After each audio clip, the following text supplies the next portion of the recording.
This is an important conversation, and I want to thank everyone for joining us, whether you are on Facebook or on Zoom here with us. Thank you for joining us. We appreciate you taking this time out for such an important conversation.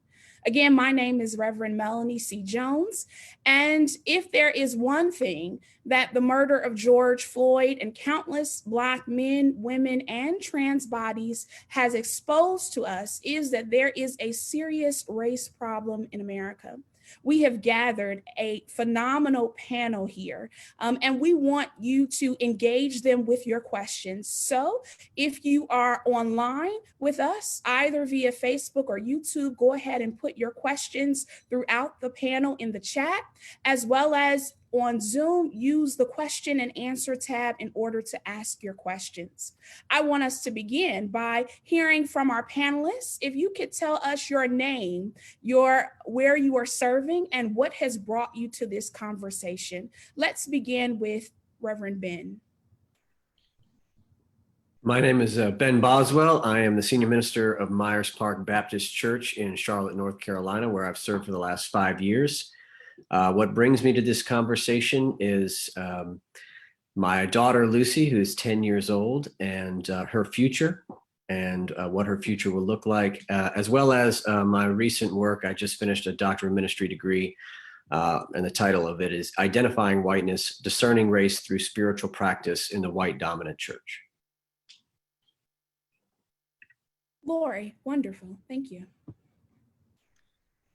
My name is Lori Rabel. I'm the pastor at Selwyn Avenue Presbyterian Church in Charlotte, North Carolina, down the road from Ben's church, actually. I've been at Selwyn in some capacity for 10 years or so now, and I'm really honored to be here. I'm here because I deeply respect and value the leadership of Dr. Sadler, and I was very excited to be here with Ben and also with Cass.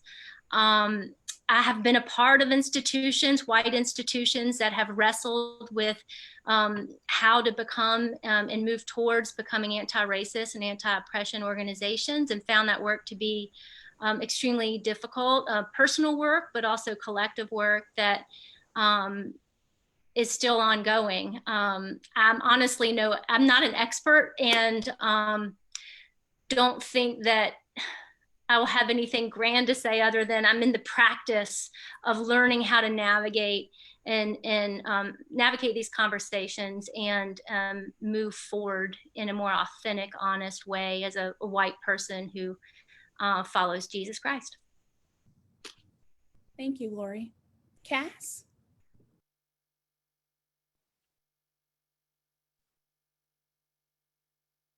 Gracious.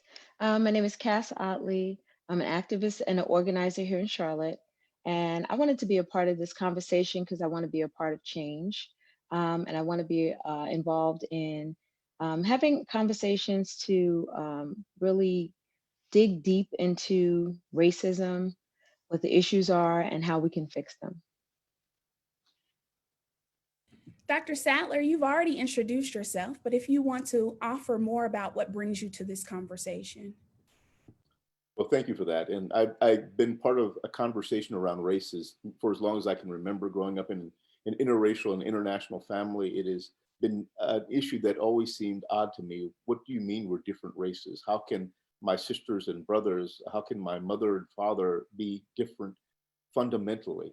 I think the concept of race itself is fundamentally problematic, fundamentally troubling. And because of this, the way that we treat people in this world is completely ungodly. So I think it's time that we begin to delve down deeply on this conversation, that we begin to find a new way forward, and we leave this demonic notion of this legitimating ideology that legitimates some people having more, some people having less, some people being treated well and others being treated worse. We leave this behind and find a new way of relating. Thank you. Womanist pastoral theologian Shaniqua Walker Barnes defines racism in her latest volume, I Bring the Voices of My People, a Womanist Vision for Racial Reconciliation. She defines racism as an interlocking system of oppression that is designed to promote and to maintain white supremacy. White supremacy then is defined as a systemic way of ordering societal systems, ideologies, and relationships so that the political, economic, cultural, and social dominance accrues to whites. In other words, the notion that white people, including their bodies, aesthetics, beliefs, values, customs, and culture, are inherently superior to all other races and therefore should wield dominion over the rest of creation. I want to jump right in with our questions. What does the Lord require of the white church at this time? Panelists, feel free to jump in. Well, the first thing I'd say is that I think the white church needs to begin to acknowledge that racism is real. I think there's the false notion that has persisted since the election of Barack Obama that we are a post-racial society, that we somehow or another arrived. The reaction of the MAGA movement has suggested that we've gone too far with race and that the disparities no longer exist, that the people who are suffering most are a white, poor, and middle class, and that we need to correct that in society. I think that by and large, the church itself, the white church in particular, needs to at first say, no, there's still a significant problem with racial disparity in America. It's only once that acknowledgement occurs that we can begin to do other things that takes place. So I think more than anything, I'd love to start the conversation by saying it's time to just acknowledge the problem of our racialized present in America. Thank you, Rodney.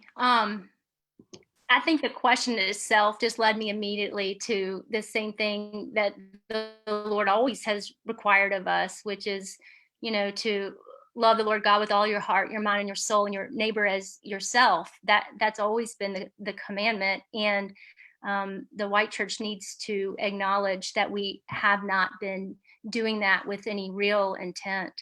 For me, I've been thinking a lot about the way to do that. And the only way I can think of is through humility and repentance. And until the white church can collectively show humility and admit that we can't fix this quickly and we can't talk our way out of it, and if we can just show some humility and repentance and acknowledge our white supremacy tendencies and racism, then maybe we'll have a start. Yeah, I'll jump in there. I love what Rodney and Lori have offered here, and I want to build on it. But I would say that I'm a little bit more skeptical about those two things, and here's why. I don't think that white people in America know what to repent for or how to talk about race without being racist.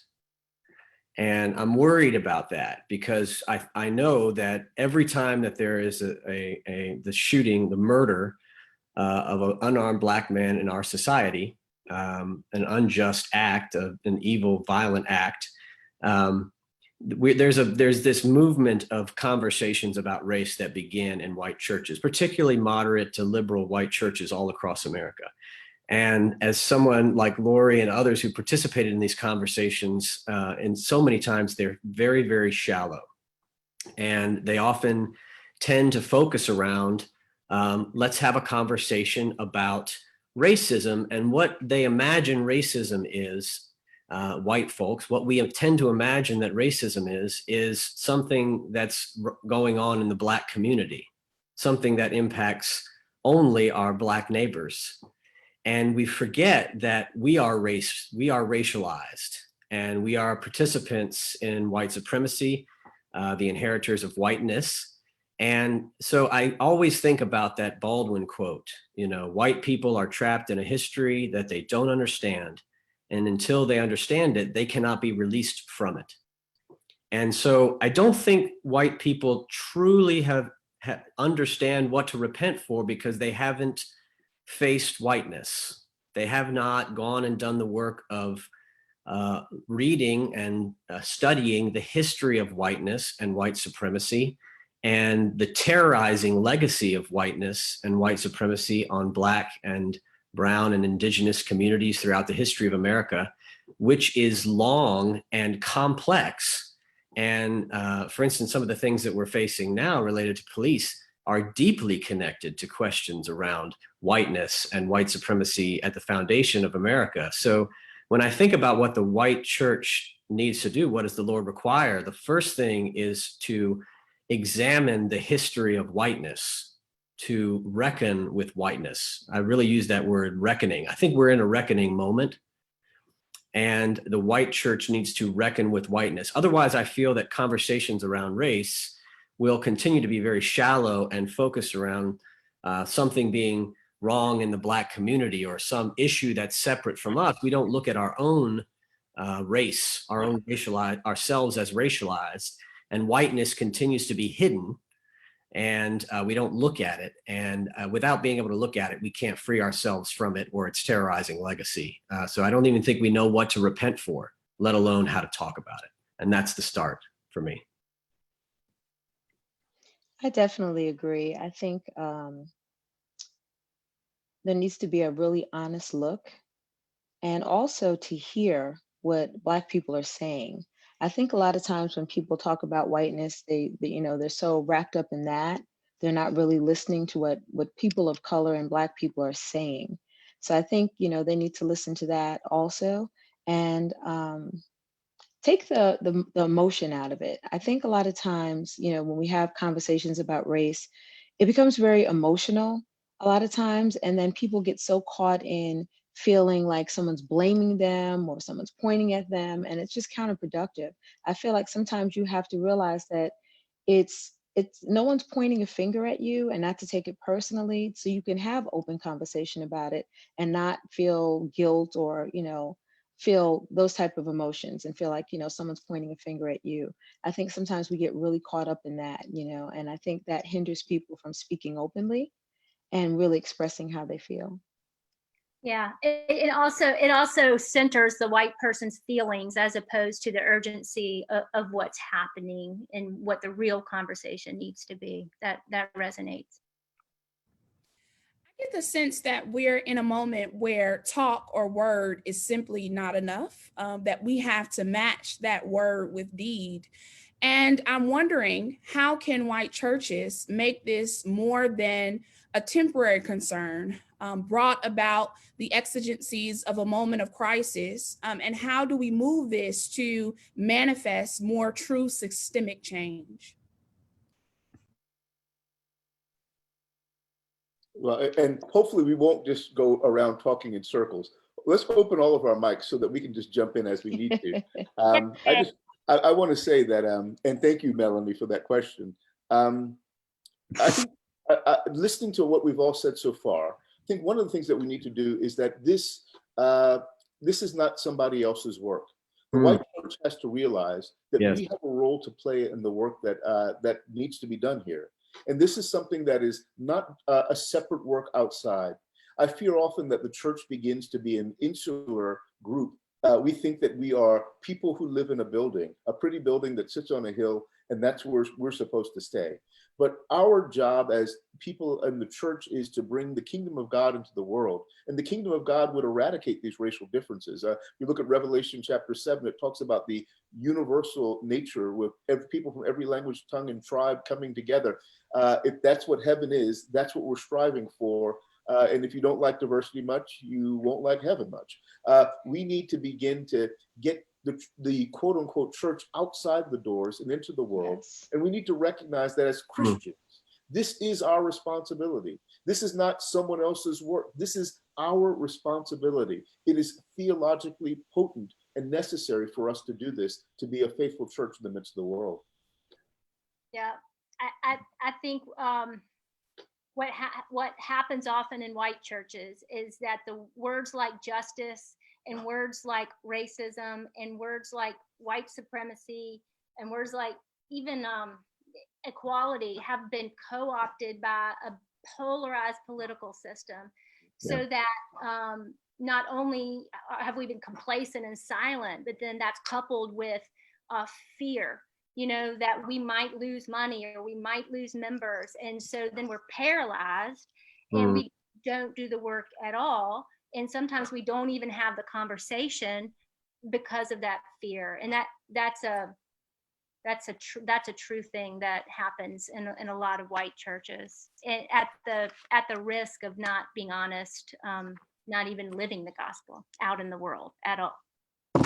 I totally agree with Lori about that. And that's why I think we need some theological language to help remind the church of what its purpose has always been, or should have been, maybe I should say. And that is to stand against the logic and impulse of empire, injustice, evil, and especially words like sin. I think we need a redefinition of sin and evil. And I would say, standing where we are right now in American history, that it's pretty clear that whiteness is the most powerful, evil, and sinful system, sinful ideology that exists in our country, in our nation. And so the white church, to be a bulwark against sin and evil, will have to figure out how to stand against whiteness and stand against white supremacy. And so but I think the problem is that we are addicted to whiteness. We're addicted to this thing that gives us power, security, privilege, position, and has created a cultural hierarchy which we benefit from, and we're terrified of what it would mean to tear that down or to be dispossessed of our position within society. So I sort of feel like the white church, if I could do anything, I wave a magic wand, I would say that the white church needs to listen to the prophets who say that your worship without justice is meaningless to God, and that you'd be better off spending your time focusing on whiteness, figuring out what that is, and working for justice in the world, than spending all your time worshiping in a way that God may not be looking down upon in the most favorable light. And sometimes I think the church ought to start, white churches specifically ought to start white anonymous groups like AA groups, which are some of the best things happening in churches in America right now in the midst of church decline. You got people in the basement who are being radically honest with each other about an addiction that they have, that they are sometimes powerless over, or feel powerless over, and struggle with and wrestle with. And they're there together to walk through it together, to be radically honest. And there's steps to follow. It's a spiritual tradition. That's just me waving a magic wand. But I would love for white congregations to understand whiteness to be that dangerous an addiction or a pathology or sin or evil that we have to exit from. One practical thing, I mean, like, money is wherever your treasure is, there so is your heart. I mean, why not majorly invest in businesses that are operated and run by brown and black people? And why not also talk seriously about tithing and gifts that are reparations of some sort?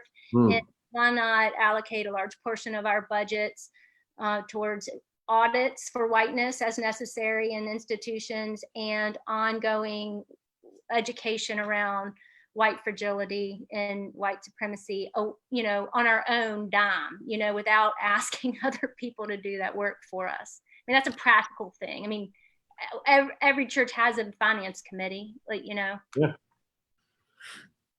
I would like white churches to get out of the confines of their walls and come out into the community. Mm-hmm. I would like them to volunteer in Black and brown communities, and get to know the people that, the Black and brown people, and be able to understand the difference and what their privilege allows them to have, and what the oppression of people of color looks like up close.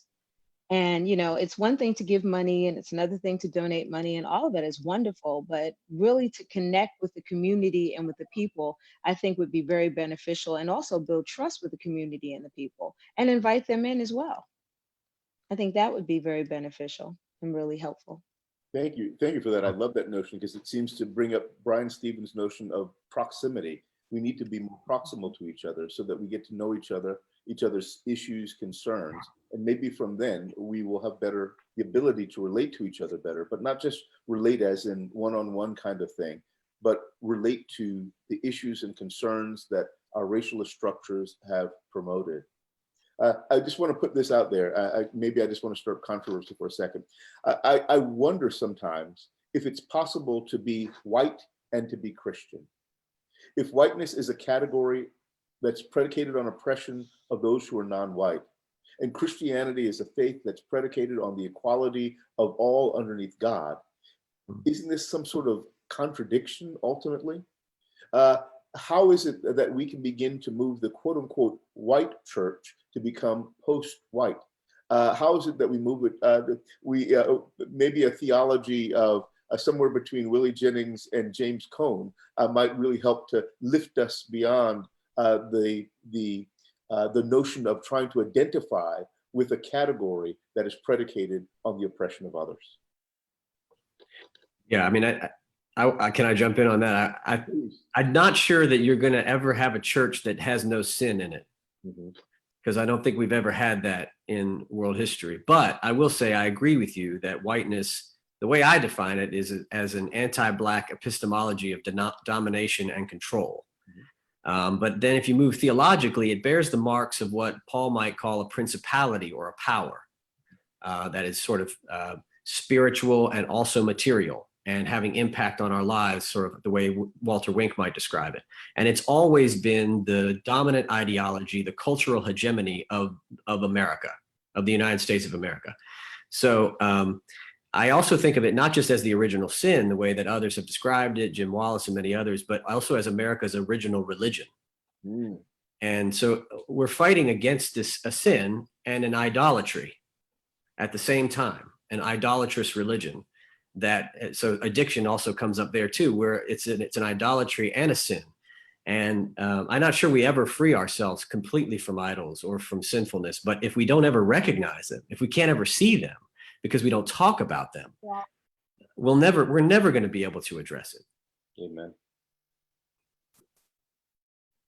I'm thinking here about the seductive nature of privilege. I think Rodney and Ben, you've all pointed, and even Cass have pointed to this. And I'm thinking about Katie Cannon's work when she says that Christianity that is conflated to the dominant system invariably rejects the claim that the essence of the gospel mandate is liberation of the oppressed. And I'm wondering, how can white churches begin to utilize its social capital predicated on undue privilege on behalf of those who have suffered because of systemic racism? How can we shift this privilege to be concerned with and for, right, those who are being victimized by systemic racism?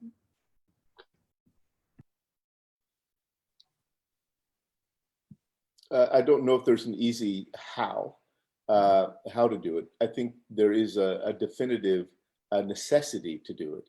There's a definitive imperative, theological imperative, that we need to begin to utilize the social capital of quote unquote white churches on behalf of those that they've benefited from. I had a great conversation with a church a few years ago, a wonderful church here. I'll actually call the name because I think they would like us to know. Caldwell Presbyterian Church here in the city, which is one of the most egalitarian, Black, white, straight, gay, young, old, rich, poor. They are all together, worshiping together and celebrating that.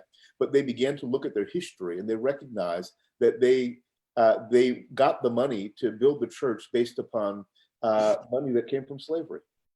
So they began to examine what they were doing and began to say, how do we correct that racial history? How do we make amends, dare I say, provide some sense of reparation for the damage that we did? And then how do we become a witness going forward of a different way of being? It'd be interesting to see if other churches were able not just to examine their history, but to think about the way that even currently, the privilege that they have and how that's predicated on the oppression of others in this larger world.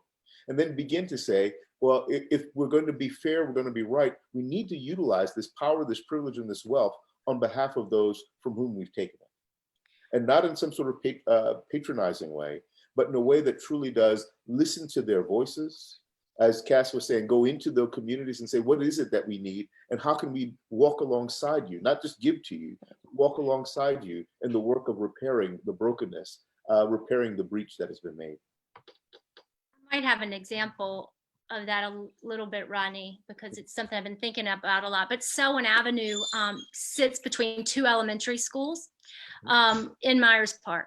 About 2.5 miles to the south is Montclair Elementary School, where 90% of the students at that school use English as a second language. And about a mile to our left is Selwyn Elementary School, where a majority of our children from our church attend elementary school. We have one of the longest standing relationships with Montclair Elementary School of anybody in Charlotte, a church. It's a wonderful relationship. A majority of our time and attention, our love and our care is fed into Montclair Elementary School.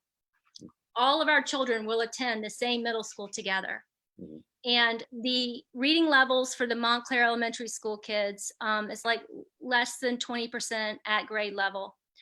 The reading levels for third graders at Selwyn is like 87%. Don't quote me on these statistics. I would like for us to use our social capital of privilege and of time and of resources to advocate and lobby to our school system that we might have one bilingual elementary school in 2 campuses, and that Selwyn might be able to have a bilingual child development center for all of our children together. And we haven't done that yet. We haven't done that yet. But that to me is a way one church could do something.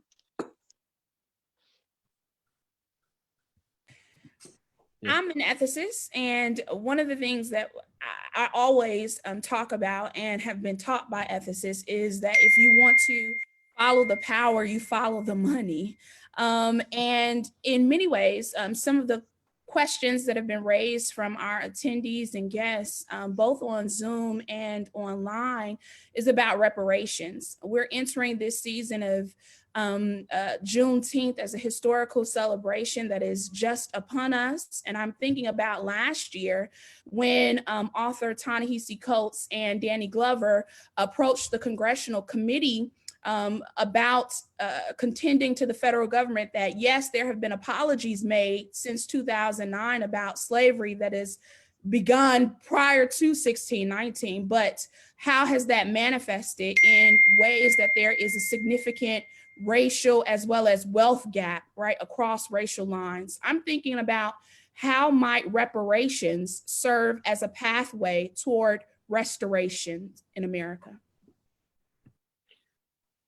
I think reparations, the case for it is just 100% solid. It's 100% solid.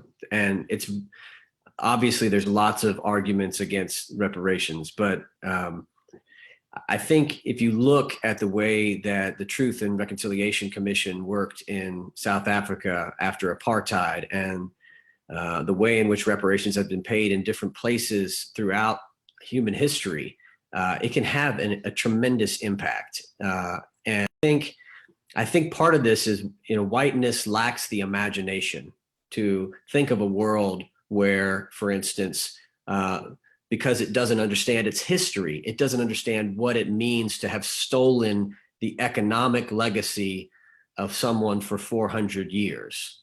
That's almost unfathomable if you have not done the work to think through it. And so I think the white church needs to expand its imagination to think through what it would mean if someone stole 400 years of their family's wealth. And how would they feel? Would they feel like they deserved something back for that? And I think it's going to have to come from the federal government level and also in state levels. But I think without some sort of Truth and Reconciliation Commission on the national stage, how will the country come to recognize and understand what it really means to have stolen the labor and the wealth of African Americans for 400 years? So I think we need both. I think we need this Truth and Reconciliation Commission with the purpose of it leading toward reparations and figuring out how to do reparations. I also think that there is also a huge level of guilt. So avoiding that is also avoiding the guilt. And I also think there is a lot of fear of, if reparations were paid, what would Black people do with that? And I think there's a lot of fear of, would they be on the same level as us? Would they surpass us? Would they try to retaliate for what was done? I think that has a lot to do with it as well. Because to look at that, what was done to Black people, Black and brown people, you have to look at yourself. So, it's not just looking at the abuse and the selling of slaves and everything that went on. You have to really look at your people as well, being able to do that to another human being. And that's a lot to really unpack. That's a lot to really look at, and there's always a lot of pushback with that. When you talk about the Holocaust, it's a whole different, people want to talk about it. There's movies about it. There's great conversation about it. The minute you bring up slavery, there's that, well, why do we have to talk about that? We already talked about that. And there's this pushback. And the pushback is out of guilt. And until we be able to break that down and people really take an honest look at everybody in the room, Black people and white people, we're always going to have this issue, this barrier, and I don't really see us getting past it until we're really, really honest about all the positions that each one of us played in this, And let me just say that I've been a long time proponent of a truth and reconciliation process in America. Gone to the White House to talk about this several times when we had a White House that was favorable to hearing such things. Have talked about structuring it at the local level, state level, and federal level, and think that this is the precise time that we have to take advantage of that. We can't deal with what took place with George Floyd just by dealing with changes of a few policies in the police department. Right. We'll change the policies, but the racialized ideology that undergirds the supremacist system persists. So these things become inevitable in such a system. We need to have a examination, that serious conversation about race that we're always promised that we never get to, that leads to the serious results. I think a truth and reconciliation process should do at least two major things. The first thing is we need to hear stories, we need to understand the history, we need to put the emotion into this so that we can all come to understand the evil, the horror that has been done with race in America. And it also has to have another track that deals with looking at the way that we redress the past grievances, that we deal with it. So that leads towards a notion of reparations. How do we restore this? I mean, it was good enough for the Japanese after World War II. It was good enough for the people, the Jewish community after the Holocaust. It's good enough for people in all other places around the world. It says something about the lack of valuation of Black lives to say that we're not even willing to have a conversation about reparations. It says, to me, I hear that as, your life is not worth as much as other people's lives. And the indignity that we did is not as great. And I think there's another layer to this too. If we admit that we need to deal with reparations, it says that what we've done in America really was evil. It really was horrible. And I think there's a part of America that still wants to deny the real evil. Oh, slavery was just a little while. We got over that. We moved beyond it. And people are equal now. No. This was a significant sin that we began and we never ended. We ended slavery, kept race, kept the thing going. Had Jim Crow, ended Jim Crow, had race, got mass incarceration. It's like the gift that keeps on giving. Until we finally come to grips with race and the implication, we're going to continue to have the problems that we have today. Also, the trauma that Black people are carrying around. Because Black people went through all of those years, generation and generation, without any type of assistance, mental health assistance or anything like that. So the trauma that Black and brown people have still is evident today.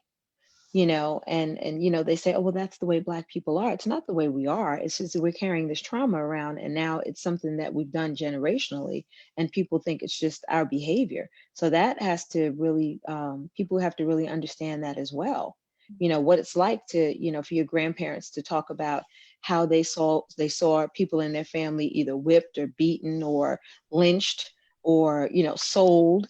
And then, moving forward to the trauma that we're seeing now, all of these police videos and all of this abuse has it has a lot of trauma, and I guess just it's horrible. It's absolutely horrible, and it's horrible for children to see this, because you're trying to explain. And how do you explain that?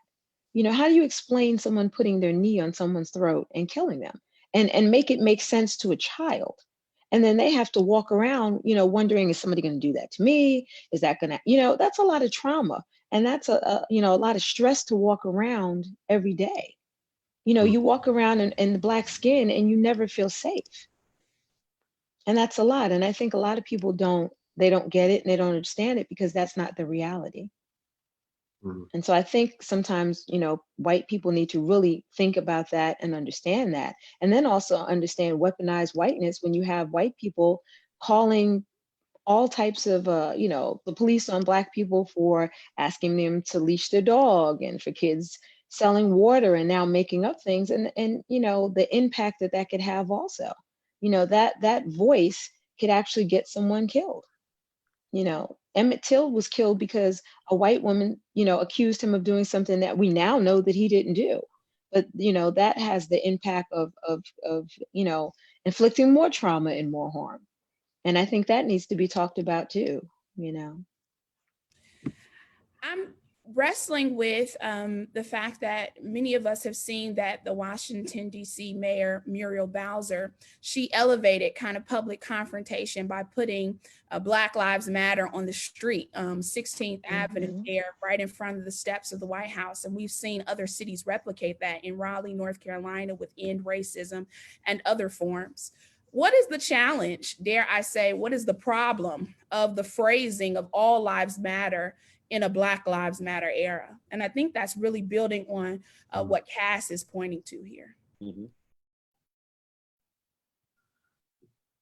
I mean, from the top of our conversation, Ben's point about white people not even being willing to be aware of the trauma that Cass, I appreciate your last comments, and they're sitting with me. And you shouldn't have to explain that to me, you know. And so until I got it, you know, I don't trust white people. I don't trust myself sometimes, right?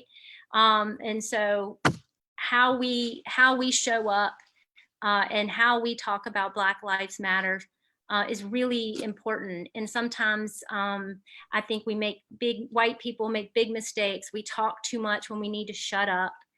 We don't use our white skin in ways that are helpful to create space or to create safety for our siblings who are needing and having the courage to express themselves in the streets and in public spaces. And we need to do better with that. And understanding our role in those spaces, I think, is most important before we just show up to see what's going on.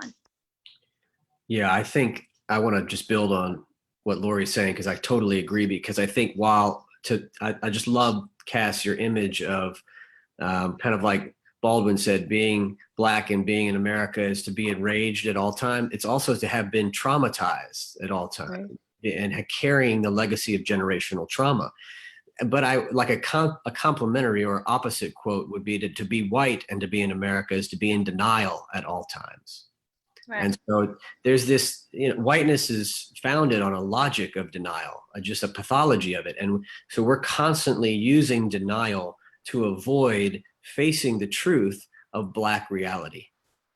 And so while we think we're healthy and not being traumatized, we're traumatizing ourselves with denial and living in a false reality constantly that we have constructed for ourselves because we don't want to face the pain of the Black community because of the guilt that you talked about so clearly there just a few minutes ago, Cass. So I'll just tell a quick story.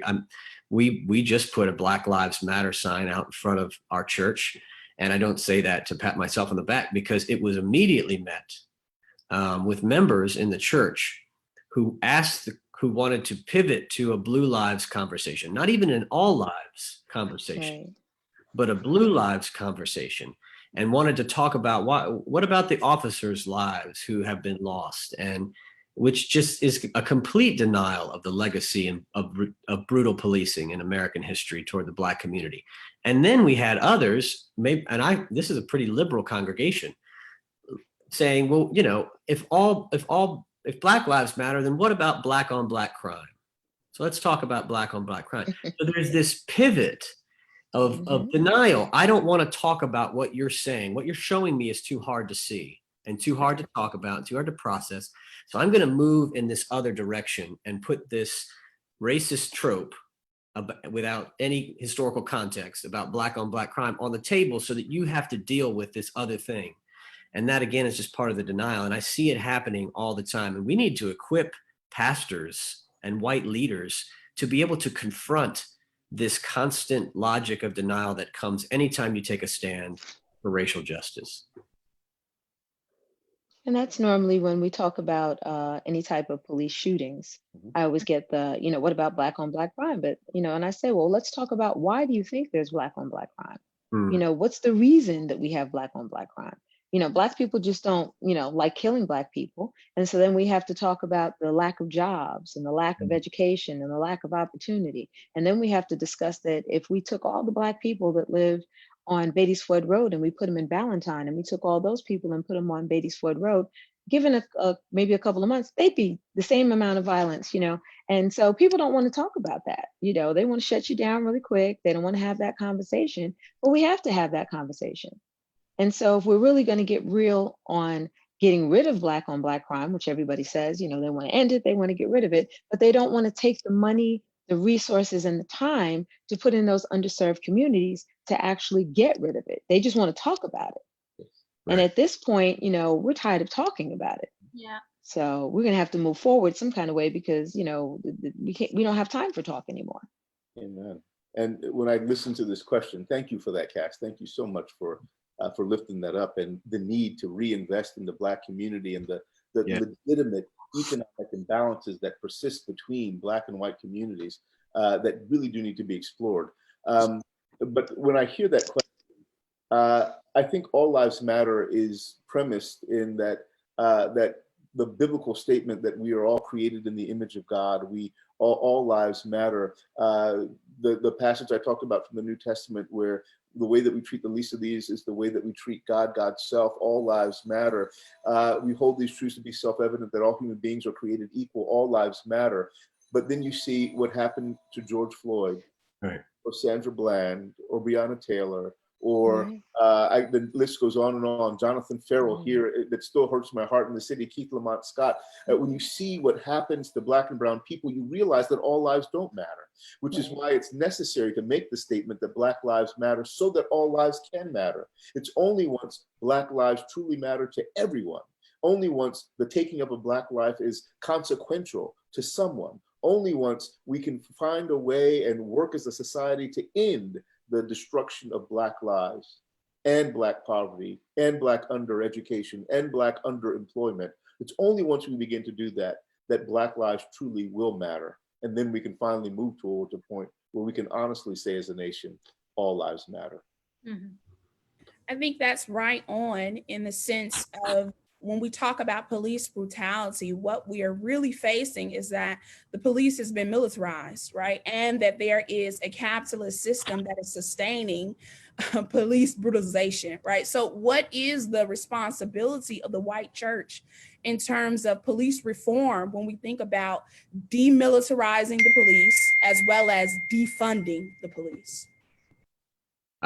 Can I jump in here on this one? I think the logic of late capitalism, built in this sort of neoliberal revolution that took place under Reagan and Thatcher, was to defund everything public, except the military and the police departments. Mm-hmm. And when you do that, not only do you decimate the poorest of the poor first and minority communities, but you also decimate poor white rural communities as well, and other poor communities, and you basically create a police state, because the only thing you're funding is the military and the police department. So the only thing that has resources, and has more resources than they could ever need. You don't need tanks, and they don't need some of the flak jackets and all the gear that they've got. And so you can look at the Charlotte budget, as we all have this week, and see how bloated it is for police. And it's the same as the American budget is for the United States military and the Department of Defense. It mirrors this logic of violence that is built into America and whiteness, where we are going to take money, disinvest of everything that would help people, education, healthcare, and we're going to invest it instead into policing and military. And that has to change. And the white church has to critique the logic of late capitalism and reject anything that would disinvest from people's lives to invest in a police state. That has to be something that the white church can see. But of course, it's very difficult for them to see it, for all of us. For us to see it. Yeah. That feeds into the mass incarceration, prison industrial complex. It would be so much easier to take that money and invest it into the underserved communities, into after school programs for the kids, building up the schools in those communities and paying people a living wage, because then you wouldn't have all that crime. You wouldn't have all this Black on Black shooting. And then so you wouldn't really need the police on that level to begin with. But instead of doing that, they want to continue funneling money into the police station so they can contain and maintain Black and brown people in prisons and still gain monetarily off of these Black and brown people, because Black bodies in prison are monetized. From the video phone calls to the commissary to the things that they produce in jail. So it's just another form of slavery. Like Michelle Alexander said, we just evolved from slavery, peonage, and now, we have the prison industrial complex.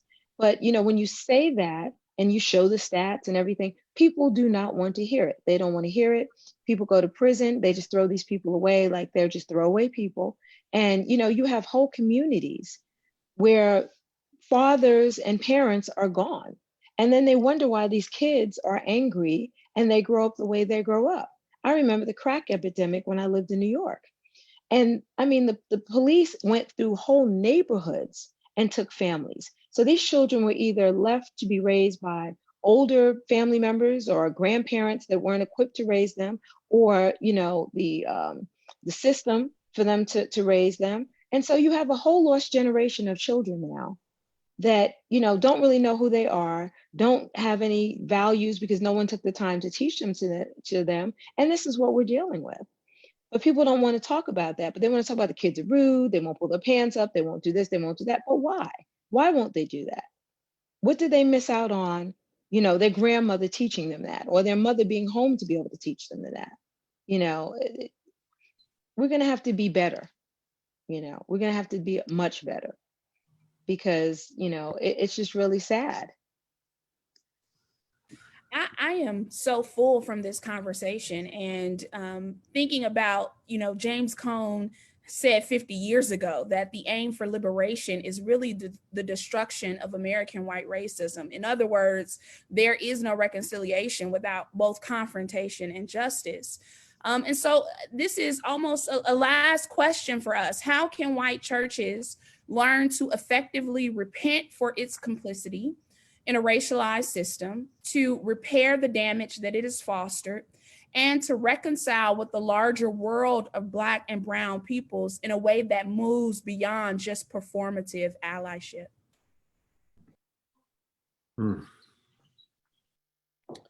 This sounds like a step-by-step kind of question. And there's so much in that question itself that I could go back over 2 or 3 more of these conversations. But let me just make a few basic suggestions. Why don't we start simple? Why don't we start by examining the history of race and racialism in America?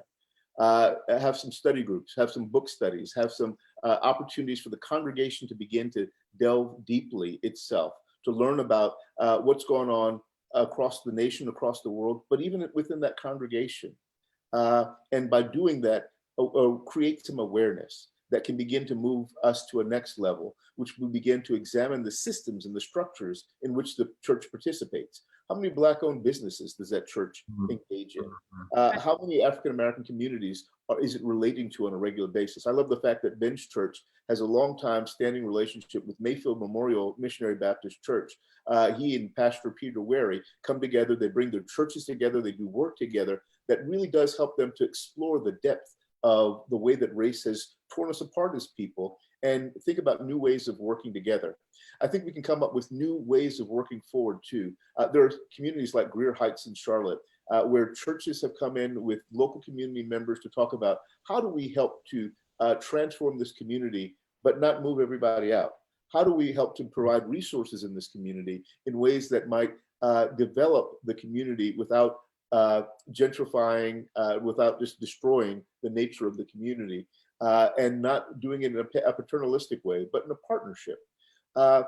May not always work, but how do we begin to engage in these kinds of relationships? So I'll leave that out there as an initial offering in this particular question.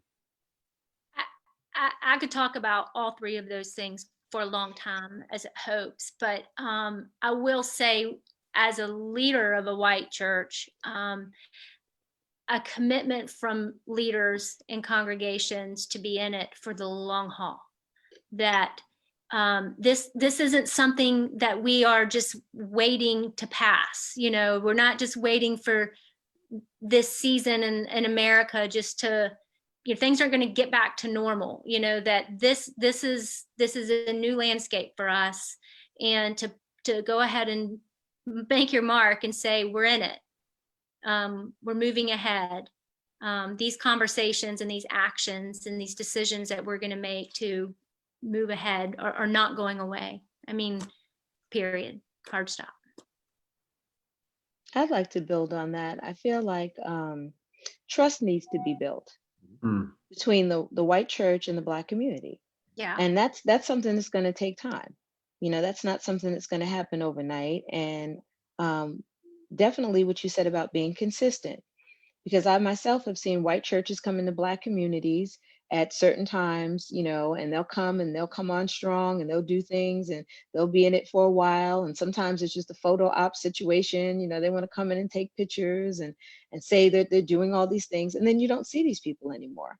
And so it needs to be where it's a long-term partnership with the community, not just you're coming into the community, but you're partnering with the leaders and the people in the community. You know, so there's communication with the community, talking about their needs and what they need in the community, and also, you know, just building a relationship, building trust, being very honest about, you know, what you're doing in the community. Because that's another thing. You have people come into the Black community with all types of ulterior motives.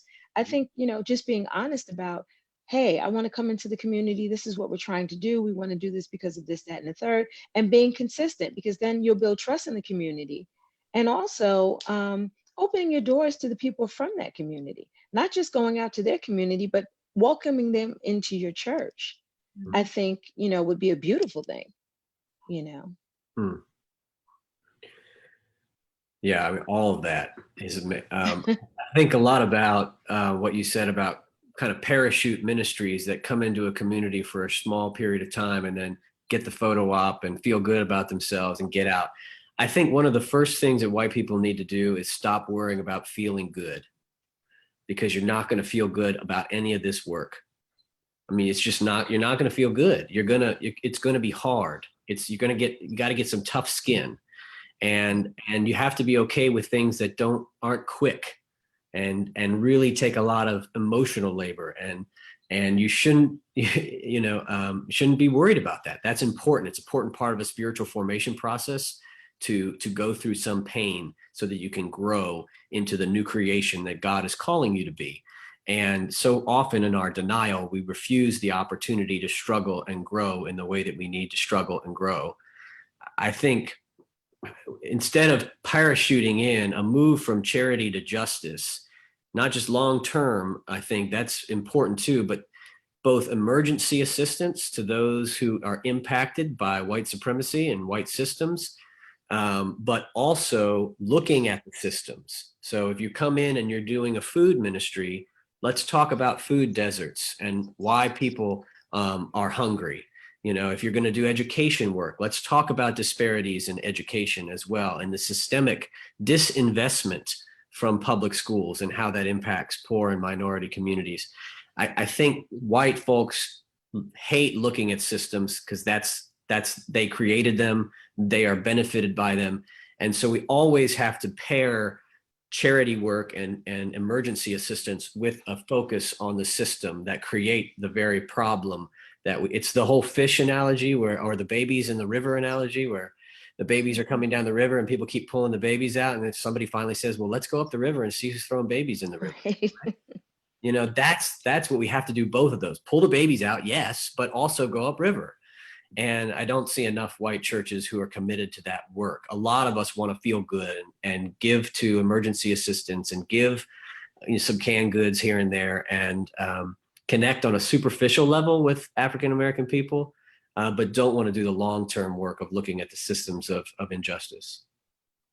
Yeah, that's about us feeling good.